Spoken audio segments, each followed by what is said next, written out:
প্ৰথমতে মই আমাৰ কাৰ্বি আংলং লোকেল কাট চেনেল, তাৰপিছত নিউজ ফাৰ্ষ্ট, অসম টুডে, সকলো সাংবাদিকসকলক মই ধন্যবাদ জ্ঞাপন কৰিছোঁ যে আজি আমি সুদীৰ্ঘ ২৬টা বছৰ কংগ্ৰেছত কাম কৰিছিলোঁ আৰু আজি আমাৰ খুব ক'ব বিচাৰোঁ যে এটা দুখো লাগিছে আৰু সঁচাকে আকৌ এখন বহুত ডাঙৰ সমাজ পাই মনত আনন্দিতও হৈছোঁ, কাৰণ আমি কংগ্ৰেছ দল এৰি আহিছোঁ আৰু ভাৰতীয় জনতা পাৰ্টি দলে আমাক যিভাৱে আদৰণি জনাইছে আমি খুব আনন্দিত হৈছোঁ। মই আজি আপোনালোকক বিশেষভাৱে বেলেগ কংগ্ৰেছ দলৰ বিষয়ে বিশেষ ক'ব নাযাওঁ যে আমি এই ২৬টা বছৰ কাম কৰি যিখিনি তিতা কেঁহা মিঠা পাইছোঁ, আগৰ যি কংগ্ৰেছ দলৰ নীতি আদৰ্শ আছিল, বৰ্তমান সময়ত কংগ্ৰেছ দলৰ তেনেকুৱা ধৰণৰ কোনো নীতি আদৰ্শ নাইকিয়া হ'ল। ইয়াত প্ৰাক্তন মন্ত্ৰী, প্ৰাক্তন বিধায়ক, প্ৰাক্তন MLA, MSc, EM তেওঁলোকৰ যিসকল পুত্ৰ বা উত্তৰাধিকাৰী আছে, সেইসকলৰে এটা ক্লাবত পৰিণত হৈছে আৰু এই ক্লাবটো সেই প্ৰাক্তন বিধায়কসকলৰ, EM সকলৰ সতি সন্ততিৰ কাৰণেই ইয়াত স্থান।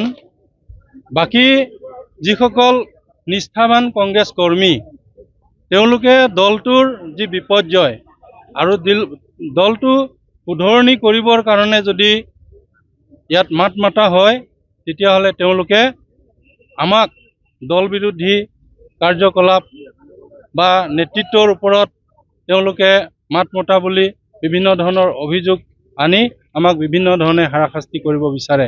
গতিকে এই নীতি আদৰ্শ যিহেতু বৰ্তমান সময়ত এই দলটোত নাই, সেইকাৰণে আমি এই দলটো ত্যাগ কৰি আজি আমি বিজেপি দলত যোগদান কৰিছোঁ আৰু আমি ইয়াত যোগদান কৰিছোঁ এই কাৰণে যে আমি যেতিয়া CM ছাৰক লগ কৰিছিলোঁ, ডক্টৰ তুলিৰাম ৰংহাং ছাৰক, আৰু লগতে আমাৰ লোকেল MSc তথা কাৰ্যবাহী সদস্য ৰিতেশ সিঙি ডাঙৰীয়াক, তেখেতলোকৰ পৰা আমি যিখিনি আশ্বাস পালোঁ আৰু তেওঁলোকে যিখিনি কথা কৈছে যে নতুন কাৰ্বি আংলং নিৰ্মাণৰ উদ্দেশ্যে আৰু তেওঁলোকৰ যিখিনি এজেণ্ডা, যে আমি আগন্তুক সময়ত আমি কাৰ্বি আংলং জিলাখন কোন দিশলৈ লৈ যাব বিচাৰিছে, সেই এজেণ্ডাখিনি যেতিয়া তেওঁ ক'লে আমি সঁচাকৈ বৰ আনন্দিত হৈছোঁ। যদি সঁচাকৈ সেইখিনি বাস্তৱত পৰিণত কৰিব লগা হয়, তেতিয়াহ'লে আমি নিশ্চয় এই দলটোত সহযোগ কৰিব লাগিব আৰু তেতিয়াহে তেওঁৰ সপোন পূৰণ হ'ব আৰু তেওঁৰ সপোন পূৰণ হ'লে আমাৰ কাৰ্বি আংলঙৰ যি নতুন নিৰ্মাণৰ কাৰণে তেওঁৰ যিখিনি পদক্ষেপ লৈছে, সেইটো কিন্তু বহুত আমি ওপৰলৈ গুচি যাম। আমাৰ কাৰ্বি আংলং জিলাখন এনে পৰ্যায়লৈ নিবলৈ তেখেতে প্ৰয়াস কৰিছে, তেখেতৰ যিখিনি বক্তব্য সেইখিনিৰ পৰা আমি অনুমান কৰিব পাৰিছোঁ আৰু সেইকাৰণে যাতে তেওঁৰ সপোন পূৰণ হওক, তেওঁৰ যিটো নতুন কাৰ্বি আংলং নিৰ্মাণৰ যিটো সপোন দেখিছে, সেইখিনি তেওঁৰ পূৰণ কৰিবৰ কাৰণে আমি সহযোগ কৰিবৰ কাৰণে আমি এই দলত যোগদান কৰিছোঁ। আজি ভোট সন্মিলনৰ কাৰ্যসূচীৰ লগত মিলাই আজি ব্লক কংগ্ৰেছৰ সভাপতি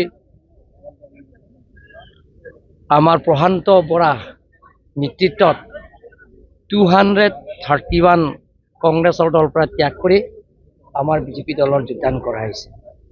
ইয়াত গোটেই ব্লক কংগ্ৰেছ টিমটো আহি গ'ল আৰু মণ্ডল কংগ্ৰেছ এইবিলাক আহি 231 লিডাৰ্ছবিলাকহে আজি জইন কৰা হৈছে। গোটেইখিনি আজি জইন হৈছে, পিছত পাব্লিক জইন কৰা হ'ব। গতিকে সেই দুটা কাৰ্যসূচীতে ইয়াত আৰু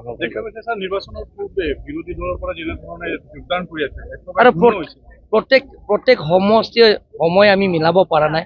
প্ৰত্যেক সমষ্টিও এতিয়া হাজাৰ হাজাৰ কংগ্ৰেছ আৰু APSS দলে ত্যাগ কৰি আমাৰ দলত যোগদান কৰিবৰ কাৰণে আলোচনা কৰি হৈ যাব। বাজেট আপোনালোকে চিফ মিনিষ্টাৰে যিটো কৈছে আঁচনিবিলাকৰ চব গোটেইখিনি আঁচনিবিলাকৰ এতিয়া বাজেট, কাৰণ আপোনালোকে জানিব লাগে 5 বছৰৰ মূৰত এবাৰ নিৰ্বাচন হয়। সেই নিৰ্বাচনত আমাৰ যিমানখিনি চেলেৰি, সেই চেলেৰিবিলাক বুথ অফ একাউণ্টহে তেওঁলোকৰ নিৰ্বাচনৰ আগে আগে সেইটো পাছ কৰে। তাৰ বাকীবিলাকৰ এতিয়া নিৰ্বাচন শেষ হোৱাইছে, প্ৰথম বাজেট ছেছন হ'ব জুলাই মাহত, তাৰপিছত আমি গোটেইখিনি আপোনাৰ ডাইৰেকশ্যনত স্যাৰ কালি দিনত এখন চিনেমা নিৰ্মাণ কৰিছে, ৰিলিজ কৰিছে, খুব ভাল হৈছে চিনেমাখন। কাৰ্বি আংলঙৰ বোলে কিবা চিনেমা পৰিকল্পনা কৰিছে আৰু কৰিছোঁ। আৰু কাৰ্বি আংলং এটা হেমপেক বুলি ষ্টেটৰ এটা চিনেমা এটা আছে, সেইটো এটা সোনকালে, এইটো আগষ্ট মাহৰ পৰা আৰম্ভ কৰিছে। যিকোনো খবৰৰ বাবে যোগাযোগ কৰক আমাৰ এই নম্বৰত 9181 307 221।